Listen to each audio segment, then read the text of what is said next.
उत्तर प्रदेश में योगी सरकार ने कौशल विकास का बजट 9 गुना बढ़ाया। अब युवाओं को लोकल लेवल पर मिलेगा सीधे रोजगार। हर जिले में बनेंगे स्किल इंडस्ट्रियल जोन।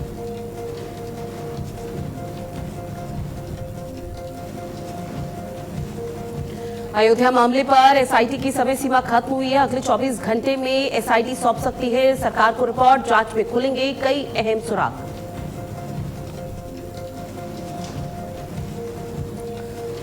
यूपी में 2027 के विधानसभा चुनाव को लेकर बीजेपी एक्टिव मोड पर है, जहां 22 जुलाई को 403 विधानसभा सीटों पर बूथ सम्मेलन का आयोजन। इस दौरान कार्यकर्ताओं को मिलेगा बड़ा संगठनात्मक संदेश। रामपुर में आजम खान की यूनिवर्सिटी पर चल सकता है अब बुलडोजर। जहां जौहर यूनिवर्सिटी के 40 में से 38 कमरे तोड़ने का आदेश। मेन गेट पर आम रास्ते का लगाया गया बोर्ड।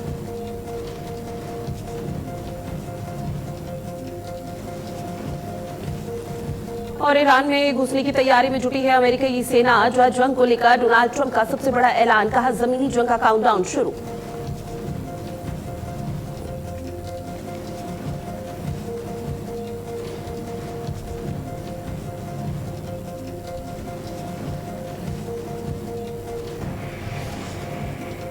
नमस्कार, आप देख रहे हैं भारत अपडेट। मैं हूं आपके साथ ऋतु भंडारी। वक्त हो चला है 10 बजे की बड़ी खबरों का। सबसे पहले जिस मामले पर पूरे प्रदेश की नजरें टिकी हैं, जो कि अयोध्या चढ़ावा चोरी का मामला है, जहां अगले 48 घंटे के भीतर एसआईटी अपनी अहम रिपोर्ट अब सौंप सकती है, जिसके बाद बड़े फैसले और कार्रवाई की उम्मीदें अब तेज हो चुकी हैं। दूसरी बड़ी खबर आप तक रूबरू करवाएंगे, जहां उत्तर प्रदेश से है, जहां पर योगी सरकार ने कौशल विकास का बजट 9 गुना बढ़ाने का ऐलान किया है, जिसे रोजगार और युवाओं के लिए बड़ा कदम माना जा रहा है। उधर उत्तर प्रदेश के बीजेपी प्रदेश अध्यक्ष पंकज चौधरी के बयान पर सियासी पारा पूरी तरह से हाई हो चुका है। विपक्ष लगातार सवाल उठा रहा है तो सत्ता पक्ष अपने बयान पर कायम नजर आ रहा है। और संसद के आगामी मानसून सत्र से पहले कांग्रेस का महामंथन भी लगातार जारी है। जहां सरकार को घेरने की रणनीति पर मंथन विपक्षी पार्टी की तरफ से किया जा रहा है, तो वहीं सत्ता पक्ष भी पूरी तरह से तैयार है। इन सभी खबरों, इन चारों तस्वीरों को आप जरा गौर से देखिए, क्योंकि इन सभी खबरों पर हर बड़ी अपडेट, हर राजनीतिक हलचल और हर अहम बयान पर हमारी पैनी नजर है। तो चलिए शुरुआत करते हैं 10 बजे की सबसे बड़ी खबरों के साथ। और ये 4 तस्वीरें आपकी टीवी स्क्रीन पर, जिस पर आज पूरे दिन भर सियासी हलचल देखने को मिल सकती है। आपको बता दें कि अगले 48 घंटे में एसआईटी रिपोर्ट सौंप सकती है। और सरकार के समक्ष जब एसआईटी की रिपोर्ट सौंपी जाएगी, तो उस दौरान अयोध्या में राम मंदिर में चढ़ावा चोरी मामले पर अब किसके नाम सामने आते हैं, एसआईटी की रिपोर्ट में क्या खुलासा होता है, महज इसका इंतजार अब किया जा रहा है। माना जा रहा है कि अनिल मिश्रा का नाम हाल फिलहाल में एसआईटी ने अपनी रिपोर्ट में मेंशन किया था, लेकिन आधिकारिक तौर पर जो रिपोर्ट सौंपी जाएगी सरकार को, उसमें अनिल मिश्रा के साथ साथ और भी कई बड़े पदाधिकारियों के नाम सामने आ सकते हैं। साथ ही उत्तर प्रदेश में कौशल विकास का जो बजट है वो 9 गुना बढ़ चुका है। योगी सरकार की तरफ से बड़ा ऐतिहासिक फैसला लिया है। भले ही 2027 में विधानसभा चुनाव हो, लेकिन अभी से लगातार सियासी बसात बिछाई जा रही है। कोई भी कोर कसर, कोई भी लापरवाही की या फिर हीला हवाली जैसे कोई हालात ना बने, जिसका विशेष ध्यान दिया जा रहा है, जिसमें कार्यकर्ताओं की भी भूमिका बेहद महत्वपूर्ण है। तीसरी तस्वीर, जहां उत्तर प्रदेश बीजेपी के अध्यक्ष है पंकज चौधरी, जिन्होंने पूरी तरह से विधानसभा चुनाव को लेकर कमान संभाल ली है। और कमान संभालते ही अब कोशिश ये की जा रही है कि 2027 के विधानसभा चुनाव के लिए एक तरफ सत्ता योगी आदित्यनाथ की तरफ से मजबूत किया जा रहा है, तो संगठन का पूरा श्रेय पंकज चौधरी के कंधों पर रहे, ताकि एक बड़ी जिम्मेदारी की भूमिका वो निभा सके। और आने वाले समय पर 2027 के विधानसभा चुनाव पर सत्ता और संगठन के बीच में सामंजस्य, तालमेल बैठा रहे, किसी भी तरह की कोई हिला हवाली की तस्वीर संगठन के तौर पर भी सामने न आने पाए। और एकमात्र यही वजह संगठनात्मक बैठकों की लगातार अध्यक्षता कर रहे हैं। चौथी तस्वीर आपको दिखा रहे हैं, जहां मानसून सत्र का आगाज अब से कुछ ही समय बाद होने वाला है। जब मानसून सत्र का आगाज होगा, तो विपक्षी पार्टी की फिलहाल रणनीति ये बन रही है कि सत्ता पक्ष को कैसे घेरा जा सकता है। साथ ही सत्ता पक्ष की कोशिश ये है कि विपक्ष के हर सवालों का जवाब कैसे दिया जा सके। लेकिन न सिर्फ देश भर में, बल्कि सिर्फ उत्तर प्रदेश का भी हम जिक्र करें तो उत्तर प्रदेश में जब भी मानसून सत्र का आगाज होगा, तो उस दौरान राम मंदिर का मुद्दा प्रमुखता से उठाया जाएगा। लेकिन जब केंद्र में इस तरह की चीजें देखने को मिल पाएगी, मानसून सत्र की शुरुआत होगी, तो उस दौरान विपक्ष की तरफ से कोशिश ये होगी कि महंगाई, बेरोजगारी और सोनम वांगचुक जिस तरह से लगातार अनशन पर बैठे हुए हैं, उसका मुद्दा भी उठाया जा सकता है। और ऐसे तमाम और मुद्दे हो सकते हैं, जिसको लेकर विपक्ष की कोशिश ये कि सत्ता पक्ष को घेरा जाए। अब आने वाले समय में किस तरह से अपडेट आएगी, किस तरह से बदलाव इन चारों तस्वीरों में होता हुआ नजर आएगा, वो उसकी पल पल की अपडेट आप तक पहुंचाएंगे। अयोध्या से सूत्रों के हवाले से एक बड़ी खबर मिल रही है, एसआईटी जल्द ही अब रिपोर्ट सौंप सकती है। 24 से 48 घंटे में एसआईटी अपनी रिपोर्ट सरकार के समक्ष रख सकती है, ये बड़ी खबर। एसआईटी जांच के लिए समय सीमा खत्म हो चुकी है, एसआईटी जांच की समय सीमा अब नहीं बढ़ी है। आपको बता दें कि 23 जून को सौंपी गई थी पहली रिपोर्ट, जिसके बाद 15 दिन का समय और एसआईटी को दिया गया था, लेकिन अभी उम्मीद ये जताई जा रही थी शायद एसआईटी की जो जांच के लिए समय सीमा है उसको और बढ़ाया जा सकता है, लेकिन अब पूरी तरह से खत्म हो चुकी है। 15 जुलाई की वो तारीख थी जब एसआईटी को अपनी रिपोर्ट सरकार के समक्ष रखनी थी, जिसमें कई बड़े खुलासे होने थे अयोध्या राम मंदिर चोरी चढ़ावा को लेकर, और अब ऐसे में एसआईटी की समय सीमा को नहीं बढ़ाया गया, यानी कि आज का वो दिन बेहद महत्वपूर्ण जब कभी भी एसआईटी की टीम सीएम योगी आदित्यनाथ या राज्य सरकार के किसी भी प्रतिनिधि के सामने अपनी रिपोर्ट को मेंशन कर सकती है। उस रिपोर्ट में क्या कुछ खुलासा होता है, इस पर हर किसी की नजरें टिकी हुई है। हालांकि इसको लेकर कहा जा रहा है कि मैं 24 घंटे से 48 घंटे का समय है, जब पहले तक कोशिश ये की जा रही थी कि इस पूरे मामले पर समय सीमा को बढ़ाया जा सके, लेकिन समय सीमा चूंकि खत्म हो चुकी है। 24 से 48 घंटे के भीतर एसआईटी की टीम अपनी रिपोर्ट यहां पर सौंपेगी और रिपोर्ट में किसी तरह का चौंकाने वाला खुलासा हो सकता है। कई ऐसे बड़े नामों को शामिल किया जा सकता है जिस पर हर किसी की नजरें टिकी हुई है, क्योंकि ये सिर्फ एक या दो या फिर कुछ लोगों का काम नहीं बल्कि मिली भगत है। ये लगातार इस तरह के आरोप लग रहे हैं, राम भक्तों की विशेषकर जो नजरें हैं इसी पर टिकी हुई हैं, और लगातार कहा जा रहा है कि एसआईटी इस पूरे मामले पर कार्रवाई करे और इसके साथ ही जितना जल्दी हो सके सरकार के समक्ष अपनी रिपोर्ट को शामिल करे। जब सरकार के समक्ष अपनी रिपोर्ट रखेगी और सरकार की तरफ से क्या कुछ एक्शन लिया जाता है उस पर भी नजरें टिकी हुई हैं। अब राम मंदिर मामले पर 10 में आज बड़ी अपडेट क्या है वो 10 पॉइंट के माध्यम से समझिए। जब चढ़ावा चोरी केस में एसआईटी की अंतिम जांच पूरी हो चुकी है और एसआईटी की रिपोर्ट अब सौंप दी जाएगी। जो है एसआईटी आज सरकार को अपनी अंतिम रिपोर्ट सौंप सकती है। 24 से 48 घंटे का समय है जब कभी भी एसआईटी अब रिपोर्ट सौंप सकती है।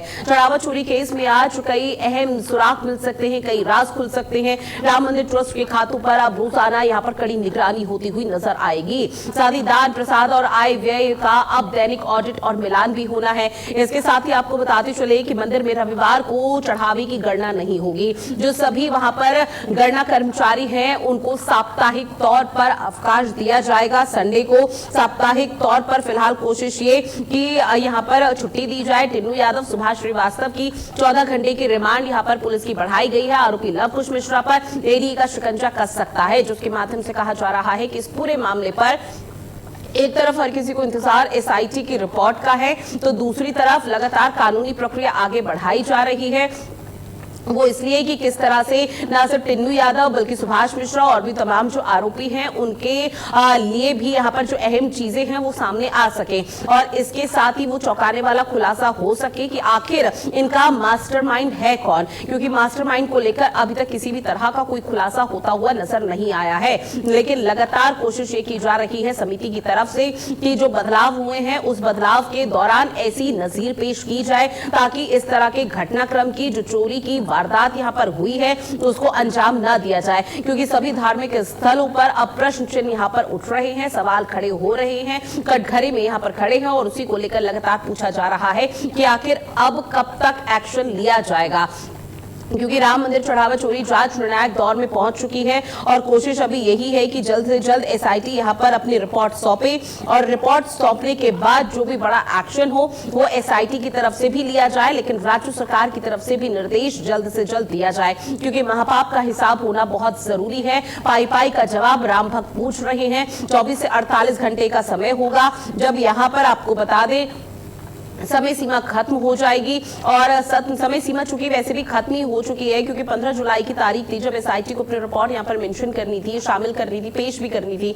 लेकिन अब एसआईटी की रिपोर्ट अब सरकार के समक्ष रखी जाएगी। सरकार किस तरह से एक्शन लेती है, सरकार की तरफ से क्या कार्रवाई की जाती है, इस पर फिलहाल नजरें टिकी हुई है। तो राम मंदिर चढ़ावा चोरी का मामला जिस पर खूब जोरों के साथ सियासत हो रही है और अब एसआईटी की रिपोर्ट का महज इंतजार है। और इसी खबर पर ज्यादा जानकारी के साथ मेरे सहयोगी प्रणवीर पांडे हमारे साथ जुड़े हुए हैं। आप प्रणवीर, चूंकि देखिए 24 से 48 घंटे का समय बताया जा रहा है जब एसआईटी अपनी रिपोर्ट राज्य सरकार के समक्ष रख देगी, फिलहाल आधिकारिक तौर पर क्या सूचना मिल रही है, क्या जानकारी मिल रही है कि कब तक रिपोर्ट सौंप दी जाएगी?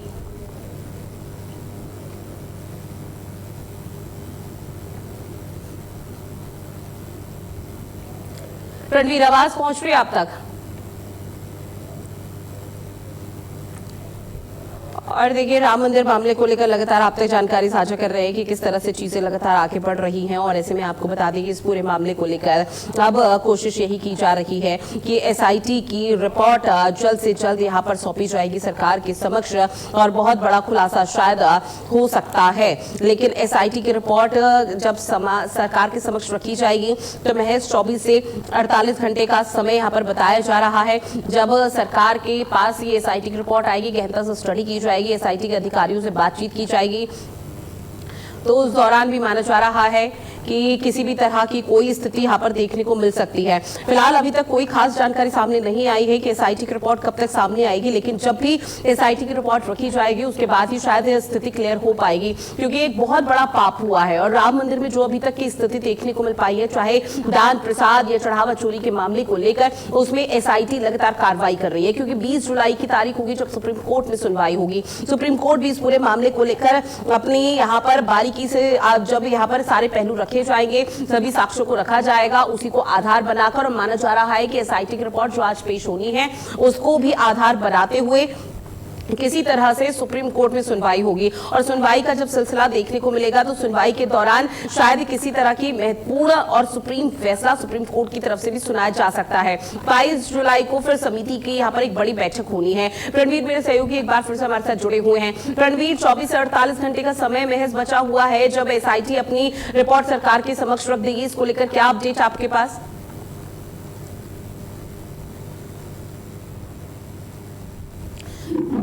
जिस तरीके से एसआईटी लगातार अयोध्या चंदा चोरी के मुद्दे की जांच कर रही है, उसमें सबसे बड़ी बात है जो सूत्र बता रहे हैं कि एसआईटी ने अपने रिपोर्ट के साफ तौर पर यह कहा है कि जो 80 लाख रुपए की रिकवरी पुलिस दिखा रही है कि चंदा चोरी का 80 लाख रुपए रिकवर किया गया है, वो आंकड़ा कहीं ना कहीं कम है। लगभग 5 करोड़ रुपए का चोरी पकड़ी गई थी, और जो एसआईटी के जो अधिकारी कहीं ना कहीं जो अपना रिपोर्ट लगा है, उसके सूत्रों के अनुसार जो खबर निकल करके आ रही है, उसमें साफ तौर पर यह कहा गया कि जब ट्रस्ट के लोगों को ये पता चला कि कहीं ना कहीं चंदा चोरी हो रही है, तो उन्होंने सीसीटीवी फुटेज चेक किया। फुटेज के आधार पर लोगों को अपने कब्जे में लिया, और कब्जे में लेकर के उन्होंने पूछताछ किया। पूछताछ करने के बाद जो पैसे थे उसको उन्होंने रिकवर किया, और रिकवर करने के पीछे उनका साफ तौर पर मकसद था कि कहीं ना कहीं ये जो चंदा चोरी का मामला है ये बाहर ना जाने पावे, किसी भी प्रकार से, चाहे मीडियाबाजी हो, सोशल मीडिया हो, इसको दबाने की पूरी कोशिश जो ट्रस्ट के लोग थे उन्होंने किया। क्योंकि साफ तौर पर एसआईटी ने जो अपनी रिपोर्ट है उसमें प्रस्तुत करके, उसमें रिपोर्ट में उन्होंने दर्शाया है इस बात को कि कहीं ना कहीं चंदा चोरी का एक बड़ा मामला था, और इस मामले को जो ट्रस्ट के लोग थे उन्होंने दबाने की कोशिश की। मात्र 80 लाख रुपए की रिकवरी दिखाई गई, जबकि रिकवरी लगभग 5 करोड़ रुपए से अधिक की गई। वहीं दूसरी सबसे बड़ी बात है जो एसआईटी के रिपोर्ट से खुलासा हुआ है, उसमें साफ तौर पर यह है कि जो चंदा चोरी और जो चंदा की गिनती के लोग लगाए गए थे, उससे कहीं ना कहीं सुरक्षा व्यवस्था को लेकर के और जो सावधानियां हैं उसमें भारी लापरवाही की गई।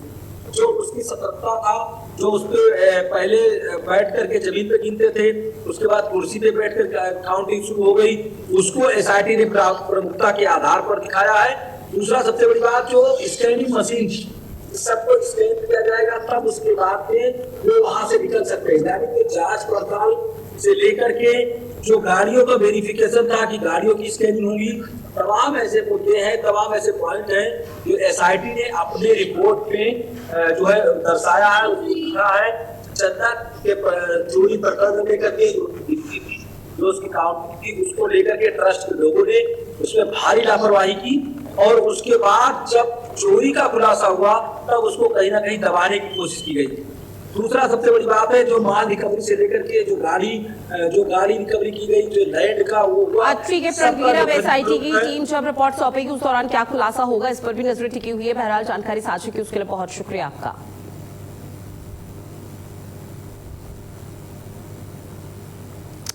अगली खबर, जहां 2 दिवसीय दौरे पर वाराणसी पहुंचे उत्तर प्रदेश के उप मुख्यमंत्री केशव प्रसाद मौर्य ने काशी के विकास को लेकर प्रधानमंत्री नरेंद्र मोदी की जमकर सराहना की है।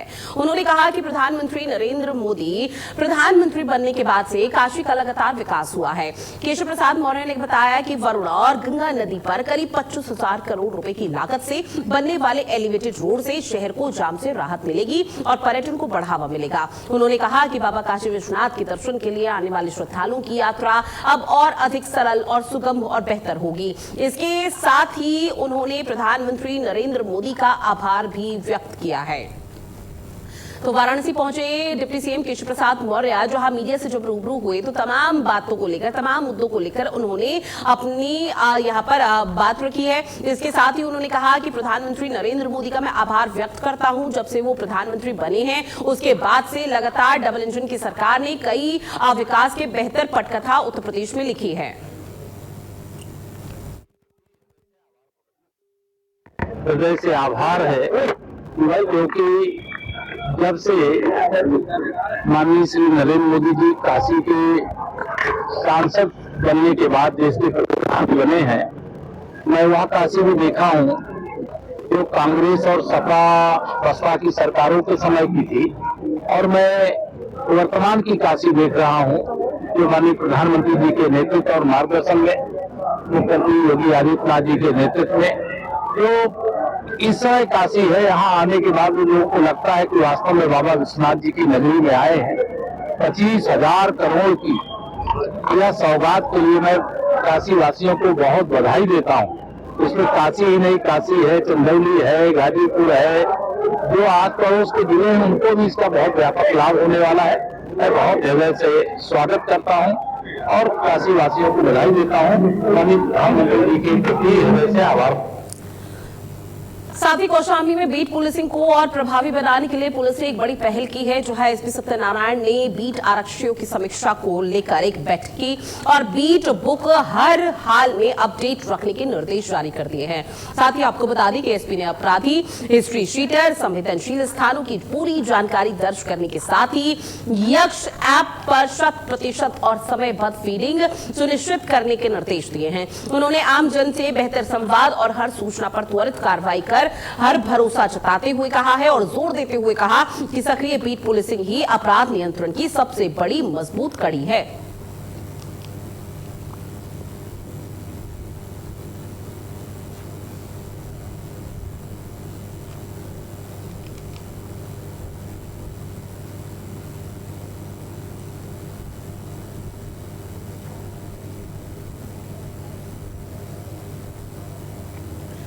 तो देखिए, कौशाम्बी से खबर आप तक पहुंचा रहे हैं। बीट पुलिसिंग अब हाईटेक होगी, इसको लेकर एक बड़ी बैठक की गई। पुलिस के आला अधिकारी मौजूद रहे। एसपी ने बीट आरक्षियों को निर्देश जारी कर दिए हैं। साथ ही यक्ष ऐप यहां पर डाउनलोड करने की बात कही है ताकि समयबद्ध फीडिंग के आदेश यहां पर दिए गए हैं। अपराध नियंत्रण पुलिस का कैसे फोकस उस पर बनाना है और अपराध यहां पर किसी तरह से रोकथाम हो सके, इसको लेकर दिशा निर्देश और बाकायदा आने वाले समय के लिए गाइडलाइन जारी कर दी गई है कि कानून व्यवस्था के साथ कोई खिलवाड़, कोई समझौता बर्दाश्त नहीं किया जाएगा। इसके साथ ही कोशिश ये की जाए कि कानून व्यवस्था उत्तर प्रदेश की लगातार बेहतर हो रही है, लेकिन उसे और बेहतर कैसे किया जा सकता है। जो आम जनमानस है, जिन पीड़ितों को न्याय नहीं मिला है, उनको न्याय देने की बात भी यहाँ पर इस बैठक के माध्यम से की गई है। तो कौशाम्बी में ये बहुत बड़ी बैठक हुई, जहां पर आपको बता दें कि कौशाम्बी पुलिस की तरफ से कैसे निरंतर सफलता हाथ लगानी है, कैसे सफलता प्राप्त करनी है, उसको लेकर ये बैठक बेहद महत्वपूर्ण मानी गई। पुलिस के तमाम बड़े आला अधिकारी भी इस बैठक में मौजूद रहे, जहां तमाम दिग्गजों की तरफ से फिलहाल दिशा निर्देश जारी कर दिए गए हैं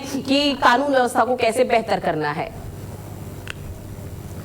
बात करते हैं देवरिया की, जहां पर स्वास्थ्य विभाग की कार्यप्रणाली पर अब सवाल खड़े हो रहे हैं। आरोप यह है कि सीएमओ के स्थानांतरण आदेश के बावजूद भट्टी सामुदायिक स्वास्थ्य केंद्र के चिकित्सा प्रभारी अब तक पद नहीं छोड़ रहे। बताया जा रहा है कि महीनों पहले तबादला आदेश जारी किया गया था, लेकिन इसके बावजूद चिकित्सा प्रभारी अभी भी उसी स्वास्थ्य केंद्र पर तैनात है। अब इस पूरे मामले को लेकर तरह तरह की चर्चाएं हो रही है, जबकि अब लोगों की नजर जिला प्रशासन की कार्रवाई पर टिकी हुई है कि किस तरह से आगे की कार्रवाई यहाँ पर जारी रहती है, क्योंकि अभी तक किसी भी तरह की कोई ऐसी स्थिति देखने को नहीं मिली जहां स्वास्थ्य केंद्र पर तैनात जो प्रभारी हैं वो लगातार यहाँ पर आपको बता दें कि जो भी हीलाहवाली, जो भी लापरवाही देखने को मिली, जहां मामले को लेकर तरह तरह की चर्चाएं लगातार हो रही हैं, अब लोगों की नजरें टिकी हुई है जिला प्रशासन पर, वो किस तरह से कार्रवाई करता हुआ नजर आता है।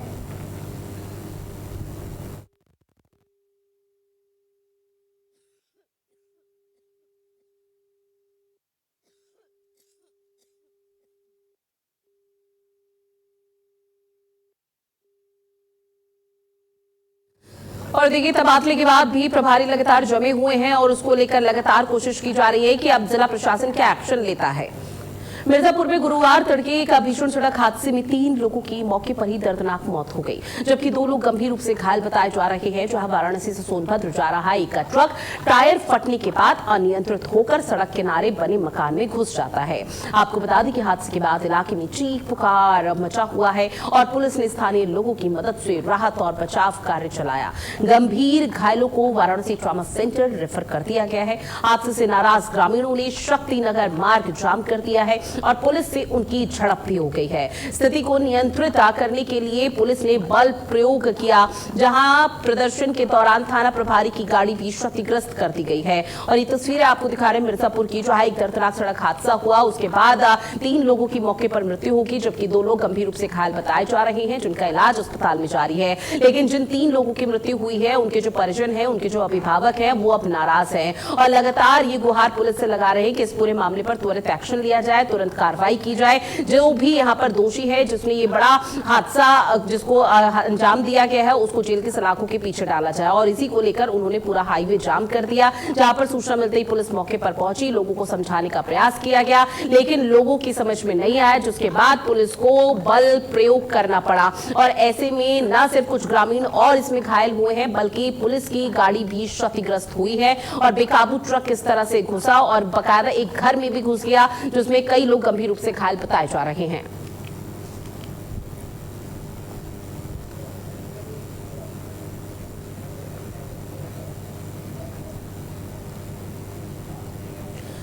और इस बीच एक बड़ी खबर मिल रही है, जहां बीजेपी के प्रदेश अध्यक्ष पंकज चौधरी के बयान से सियासी हलचल तेज हो चुकी है। जहां उत्तर प्रदेश में 2027 चुनाव में सीएम चेहरे पर अटकलें तेज है। सीएम योगी आदित्यनाथ के नाम पर पंकज चौधरी ने सीधे हाँ नहीं कहा। पंकज चौधरी के बयान के बाद विपक्ष ने बीजेपी पर सवाल उठा दिए हैं। विधानसभा चुनाव से पहले उत्तर प्रदेश की राजनीति में एक नई बहस शुरू हो चुकी है। बीजेपी के नेतृत्व और चुनावी रणनीति को लेकर अटकलें तेज हो चुकी है। जहां पंकज चौधरी से जब सवाल मीडिया की तरफ से किया गया कि क्या 2027 के विधानसभा चुनाव में बीजेपी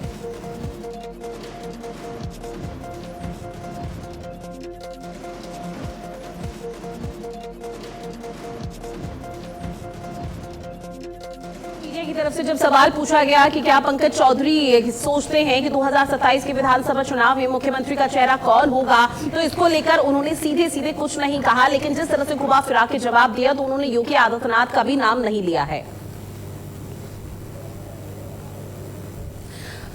और इसी खबर पर ज्यादा जानकारी के साथ मेरे सहयोगी आशुतोष मिश्रा हमारे साथ जुड़े हुए हैं। आशुतोष, चूंकि देखिए सीएम योगी आदित्यनाथ अब 2027 के लिए सीएम का चेहरा होंगे या नहीं होंगे, इसको लेकर लगातार सवाल यहाँ पर खड़े हो रहे थे। लेकिन जब पंकज चौधरी से मीडिया ने यहाँ पर सवाल पूछा तो वो कुछ भी कहने से बचते हुए नजर आए, तो इसके क्या मायने निकाले जाए सियासी तौर पर?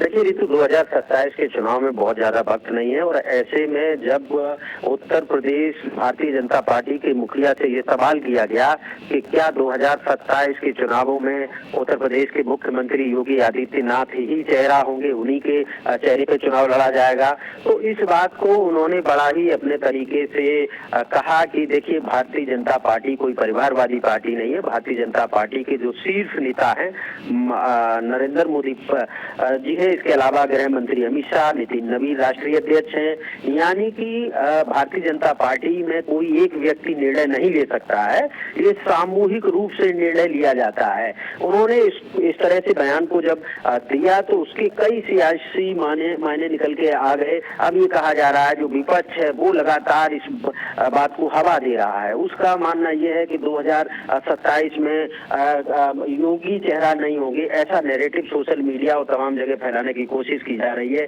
हालांकि इस वक्त पर ये बयान अपने आप में मायने रखता है और पंकज चौधरी ने जिस तरीके से कहा और पहले भी वो कह चुके हैं, तो इससे जो राजनीतिक पंडित हैं उनका ये मानना है कि कहीं न कहीं 2027 के चुनावों में योगी चेहरे को लेकर कोई संदेह तो नहीं है, लेकिन बयानबाजी जिस तरीके से हो रही है उससे कहीं न कहीं पार्टी को एक नुकसान तो पहुंच सकता है, क्योंकि योगी उत्तर प्रदेश के बड़ा चेहरा है। आप ये मान के चलिए कि उत्तर प्रदेश योगी आदित्यनाथ के नाम के आते ही तमाम तरीके के जो विवाद हैं वो खत्म हो जाते हैं राजनीतिक स्तर पर। तो कहीं न कहीं इस बयान के बाद उत्तर प्रदेश में क्राइम अनकंट्रोल और तमाम तरह की अव्यवस्थाएं सामने आती थी, लेकिन जब आज की तारीख में उत्तर प्रदेश का नाम लिया जाता है तो सीएम योगी आदित्यनाथ का चेहरा हर किसी के जहन में आ जाता है। ऐसे में उत्तर प्रदेश वासियों का भी हम जिक्र करें तो फिलहाल टकटकी लगाए बैठे हुए हैं कि 2027 में योगी आदित्यनाथ ही मुख्यमंत्री के तौर पर वो चेहरा होंगे, वो फेस होंगे, जिसके आधार पर वो वोट बीजेपी को देंगे। तो निश्चित तौर पर अगर ये नैरेटिव यहाँ पर सफल कर देती है विपक्षी पार्टी, क्योंकि राम मंदिर चढ़ावा चोरी को लेकर लगातार राज्य सरकार को घेरा जा रहा है, उसको लेकर माइनस पॉइंट यहाँ पर बीजेपी का बताया जा रहा है, और अगर ऐसे में मुख्यमंत्री चेहरा 2027 के तौर पर योगी आदित्यनाथ नहीं होंगे, इस नैरेटिव में भी अगर विपक्ष सफल होता है तो 2027 में बहुत बड़ा नुकसान बीजेपी को होगा। निश्चित रूप से ऋतु देखिए, इस वक्त ये बयान देना कहीं न कहीं पार्टी के हित में नहीं है, क्योंकि लगातार जब इस तरह की बयानबाजी होगी तो निश्चित रूप से भारतीय जनता पार्टी को 2027 के चुनावों में एक नुकसान उठाना पड़ सकता है, क्योंकि योगी आदित्यनाथ ही एक ऐसा चेहरा है। आप देश के किसी भी कोने में जाइए, कोई भी इलेक्शन हो, पंचायत का हो, क्षेत्र पंचायत का हो, विधानसभा का हो, लोकसभा का हो, प्रत्येक राज्य से अगर प्रचार के लिए कोई सबसे बड़ी डिमांड आती है, सबसे बड़ा नाम आता है तो वो है Yogi Adityanath. Law and order की जब बात आती है तो वो है योगी आदित्यनाथ।